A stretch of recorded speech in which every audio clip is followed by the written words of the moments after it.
그러면 이 어떤 기업이 아메바경을 해야 될 것인가? 우리 기업은 과연 아메바경을 해야 되는가?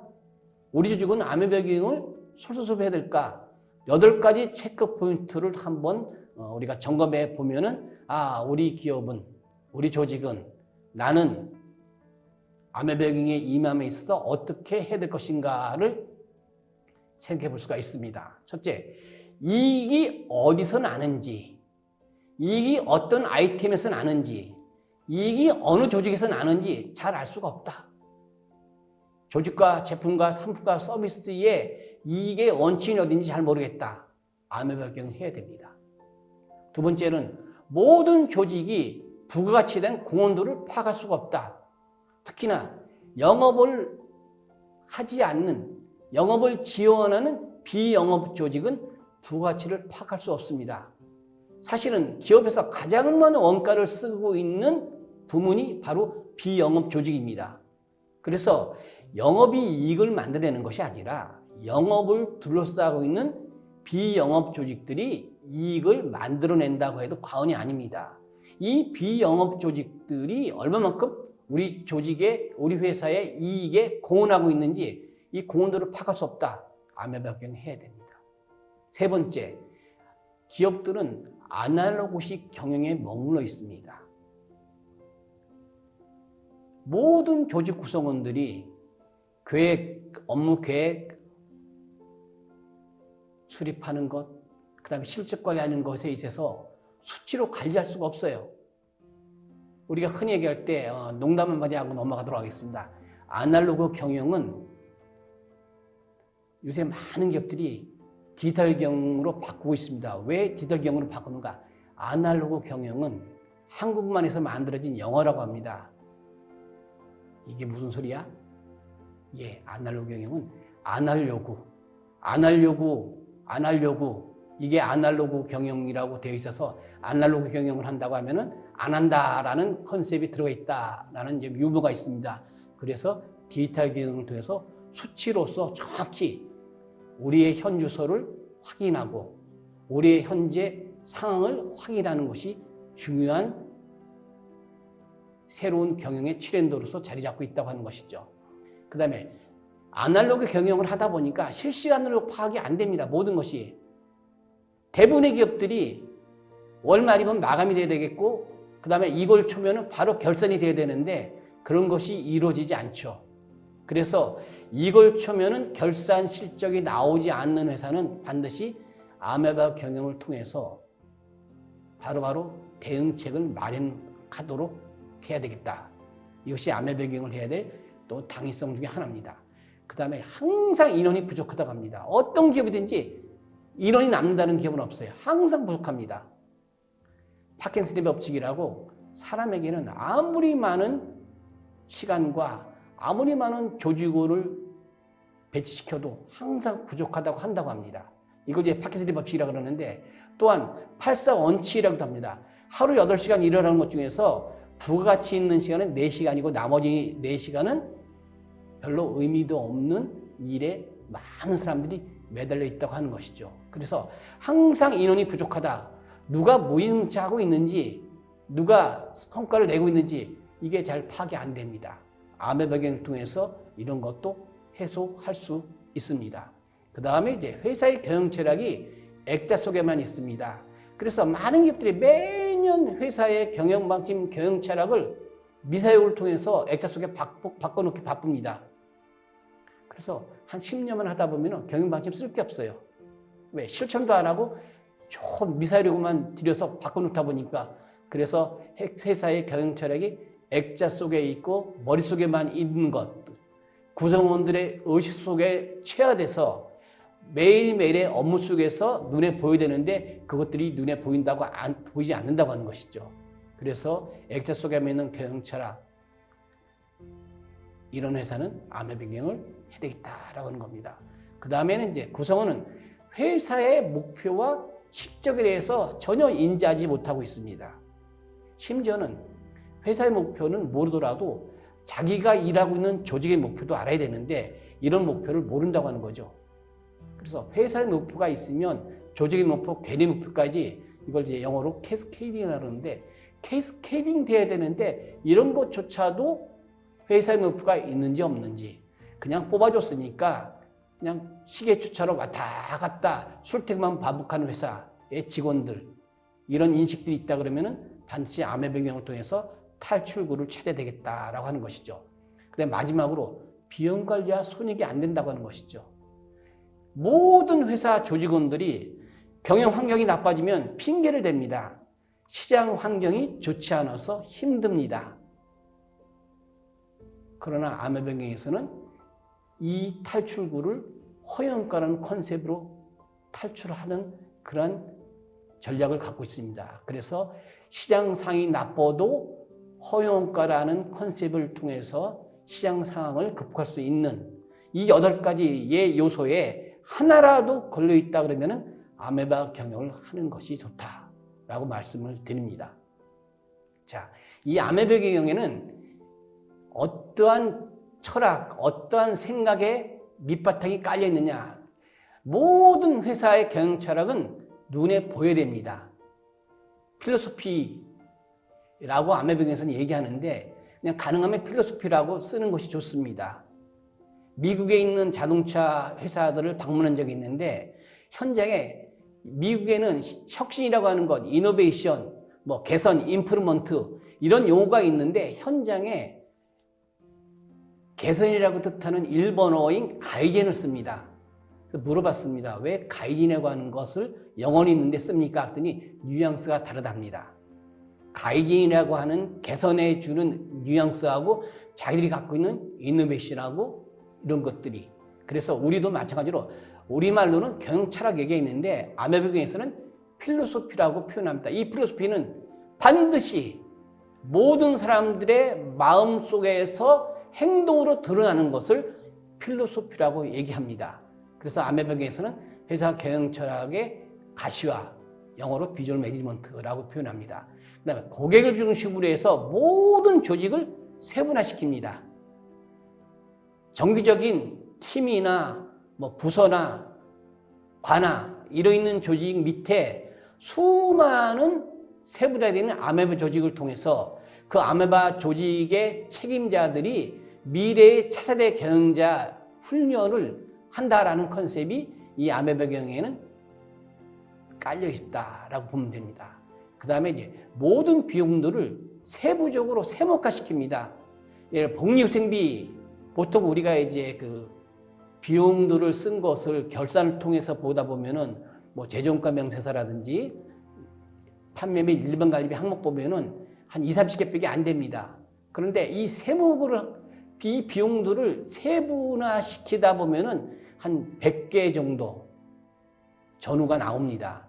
예를 들어서 여비교통비 하면 여비교통비를 제대로 썼는지 제대로 쓰고 있지 않는지 알기 위해서는 여비교통비의 세목화, 버스를 타고 갔냐, 승차를 타고 왔느냐, 비행기를 타고 왔느냐, 배를 타고 왔느냐, 택시를 타고 왔느냐, 지하철을 타고 왔느냐 이렇게 의미가 있는 수준까지 세분화시키면 이 사람이 여비교통비를 쓰는 패턴이 어떤 패턴이다. 그래서 거기서 문제가 되는 패턴을 읽어낼 수가 있고 비용 관리를 함으로 인해서 허용가 관리를 할 수 있다고 하는 것이죠.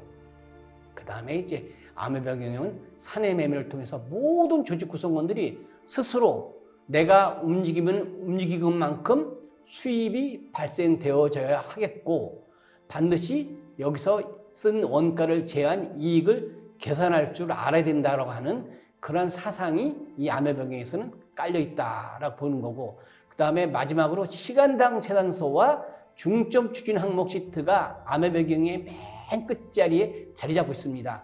한 달에 한 번씩 시간당 얼마만큼 내가 채산을 올렸는지 그 다음에 계획된 실적을 비교해서 문제가 되는 있는 어인 분석을 통해서 중점적으로 매출 증대에 대한 아이디어, 원가 절감에 대한 아이디어, 시간 단축에 대한 아이디어를 설정, 수립을 해서 시행하는 것입니다. 부연설명을 하다 보면은 회사 경영 철학의 비주얼 매니지먼트는 일상의 업무 속에서 살아서 움직여 보여지는 철학이 돼야 되겠고 고객 중심으로 하는 이제 차세대 경영자 조직 운영은 어떤 경영 환경에서도 생존이 가능하도록 많은 소사대행자와 같은 조직의 운영 모든 비용은 목적 대비 효과를 측정할 수 있도록 세분화시켜야 된다고 하는 의미가 있고, 그 다음에 사내 모든 업무를 외주의 개념으로 놓고 보는 겁니다. 요새 이제 대기업들은 뭐 인사총무 기능을 외주화시킵니다. 그러면 외주화시키면은 인사총무에 대한 기능은 외부에 있는 다른 조직들이 서비스를 해주고 수수료를 받아갑니다. 마찬가지로 회사에서도 나의 일을 도와주는 모든 부서 상호간에는 외주의 개념으로 보고 사내 매매를 일으킨다고 하는 것이 이 사내 매매의 사상입니다. 그리고 이제 모든 조직은 시간당 채산 관리를 통해서 채산 향상에 대한 아이디어, 조금 전에 말씀드렸던 매출 줄이기에 대한 아이디어, 원가 절감에 대한 아이디어, 시간 단축에 대한 아이디어를 한 달에 한 번씩 중점 추진 목표 항목이라는 시트를 통해서 발표하고 모니터링하고 사후 관리를 하는 그러한 흐름들이 이 아메병에서는 밑바탕에 깔려 있다라고 이해하시면 되겠습니다. 그러면 한번 생각해 볼 내용이 있는데, 자, 다음의 사람들은 무엇을 하는 사람인가 할 때 형사는 무엇하는 사람이니까 무엇하는 사람인지 모르는 사람 없죠. 바로 범인을 잡는 사람입니다. 그러면 판사는 무엇을 하는 사람입니까? 다시 알잖아요. 재판하는 사람입니다. 그러면 배우는 무엇하는 사람인가? 바로 연기를 하는 사람이죠. 그럼 의사는 환자를 치료하는 사람입니다. 그럼 나는 회사에서 근무하고 나는 무엇하는 사람이냐? 바로 나는 부가가치를 창출하는 사람이라고 하는 것이죠. 회사가 비영리법인이 아니면 영리법인은 모든 사람들은 부가가치를 창출해야 됩니다. 그러면 여기서 얘기하는 부가가치는 우리가 일반적으로 얘기하는 부가가치라는 개념이 다릅니다. 일반적으로 부가가치에 대한 그 컨셉을 정의한 것이 뭐 한국은행 방식, 한국생산성분 방식, 이렇게 크게 두 가지로 뭐 금리, 임차료, 인건비, 감가상각비 이런 것들을 더해서 부가가치라고 얘기하는데, 아메바 경우에서의 부가가치는 영업이익 플러스 아까 말씀드렸던 인간관계비용입니다. 여러분이 책을 읽어보시면 인건비라고 나와 있는데 보다 공격적이고 전향적이고 선진적인 개념은 영업이익 플러스 인간관계비용입니다. 왜냐? 내가 움직이면 회사가 나한테 인건비만 지급하는 것이 아니라 내가 움직이면 따라다니는 부가비용, 아까 소견비용을 말씀드렸죠? 이 소견비용이 있습니다. 가장 대표적인 것이 우리가 4대 보험, 건강보험, 내 월급에서 내는데 아닙니다. 내 월급에서 내는 건강보험의 반은 회사가 지불하고 있죠. 연금도 마찬가지로, 고용보험, 이런 등등 4대 보험들은 내가 월급을 받고 있는 내 통장에 들어오지 않기 때문에 많은 사람들은 나하고 관계없다고 하는데, 결국 나 때문에 회사가 지급하는 비용이기 때문에 내가 회사에 대해서는 회사로부터 내가 수혜를 받고 있는 인건비와 속인비용에 해당되는 값은 내가 회사에 돌려줘야 됩니다. 그렇게 해서 아메병에서는 부가가치를 영업이익 플러스 인간관계 비용, 좀 더 리얼하게 표현하면 밥값이라고 표현하는 겁니다. 내가 얼마만큼 밥값을 하고 있는지, 그 밥값에 해당되는 좀 고상한 용어로 부가가치라는 표현을 쓰기도 합니다. 근데 일단은 나는 부가가치를 창출하기 위해서 회사에서 근무하고 있는 것이지, 회사에서 원가를 쓰기 위해서 회사에 손해를 끼치기 위해서 존재하고 있는 사람은 아무도 없다고 하는 것이죠. 자, 이 부가가치는 두 종류의 부가가치가 있어요. 한자로 보신다 그러면은, 자, 우리가 움직이면 부가가치를 만들어야 됩니다. 그런데 움직이는 한자가 여기 여러분 보시면 움직일 동, 그 다음에 사람 인변이 있는 동이 있습니다. 그래서 일본 사람들은 일한다라고 얘기할 때는 밑에 있는 동자를 씁니다. 위에 움직이는 동자를 쓰지 않아요. 그래서 위에 움직이는 동하고 밑에 사람이 움직이는 동하고 어떻게 다르냐? 그래서 밑에 있는 동을 통해서 사람이 일한다 그럴 때는 밑에 있는 동을 써서 뭐 일본 말로는 하다라고 일한다라고 표현하는데, 사람이 움직이면 부가가치, 우리가 부가치를 낸다 그럴 때 이 밑에 있는 부가치라고 하는 한자를 씁니다. 그 다음에 위에 있는 부가치는 뭐냐? 움직이면 부담만 주는, 원가에 부담만 주는 부가치입니다. 그러면 위에 있는 동자는 제가 이렇게 비유를 들어 설명합니다. 동물의 생각. 본능적으로 동물들은 먹이만 찾습니다. 아까 제가 주인의식을 얘기할 때 자기 몫을 찾는 사람, 이 사람은 동물적인 생각만 하고 있는 것이죠. 내 몫을 다하는 사람은 사람의 생각입니다. 내 몫을 다한다는 건 뭐냐? 아까 인간관계 비교에서의 부가치를 창출해야 된다고 말씀드렸지 않습니까? 성과가 거기에 들어가 있는 원가보다 높아야 된다는 생각을 가지고 일을 하는 사람이 제대로 된 생각을 하고 있는 것이고, 그렇게 생각하고 일어나는 사람이 부가치를 만들어냅니다. 이 부가치를 창조하는 생각은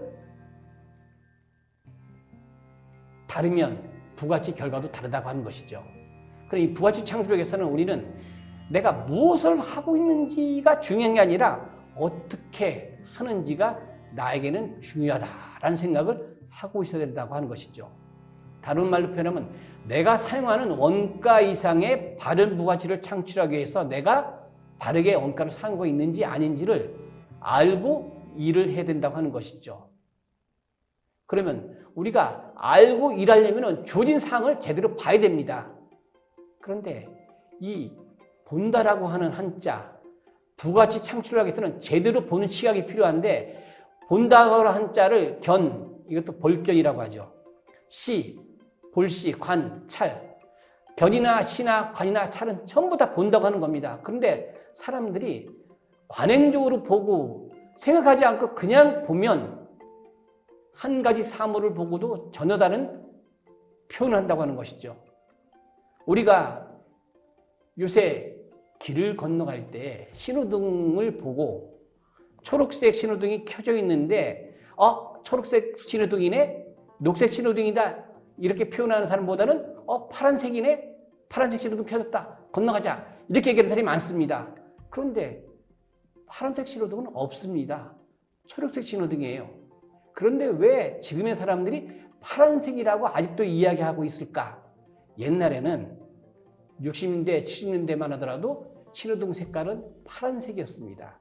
그래서 그 당시는 초등학교의 교과서에는 파란불이 켜졌다, 빨리빨리 가거라. 노란불이 켜졌다, 돌아 가거라. 이런 내용이 교과서에 실려 있었어요, 실제적으로. 그런데 지금은 초록색, 녹색 불이 켜졌다라고 얘기하지 파란색이라는 표현이 없습니다. 그럼에도 불구하고 사람들은 옛날 생각해서, 관행적으로 생각해서 파란색 얘기하고 있다고 하는 것이죠. 그래서 아까 허용가라는 개념도 마찬가지입니다. 지금까지 우리는 원가는 그냥 관행적으로 썼는데, 이제부터는 이 원가는 성과와 연계가 되어 있는지, 성과를 창출할 수 있는 것인지를 확실하게 인지하고 생각하고 일을 해야 된다고 하는 것이죠. 그래서 우리 아메바경은 눈으로 보는 것이 아니라 생각하고 보는 것이 필요하다고 하는 것이죠.